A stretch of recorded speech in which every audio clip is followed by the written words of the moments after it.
যখন আমি কালকে রাত 3টা পর্যন্ত ঘুমাইতে পারছিলাম না, আমার তো টাচ মোবাইল নাই, আমার ছেলের মোবাইলকে বললাম যে বাবা তুমি একটু ফিলিস্তিনের খবরটা দাও তো।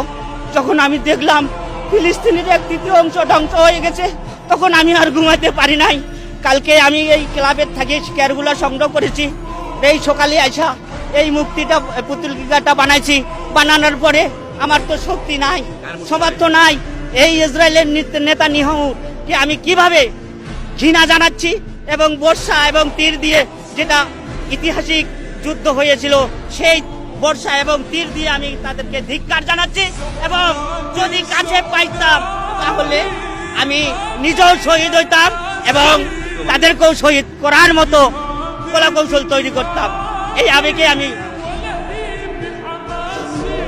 সবচেয়ে বড় কথা, এই অসহায় শিশুদের, যে ছোট বাচ্চাদের গর্ভধারণের মানা তারা নিহত হয়েছে, এর চেয়ার বলার কিছু নাই। আগামী প্রজন্ম যারা, তাদেরকে আমরা ধ্বংস করে দিচ্ছি। একজন মানুষকে হত্যা করা একটা পুরো জাতিকে ধ্বংস করা।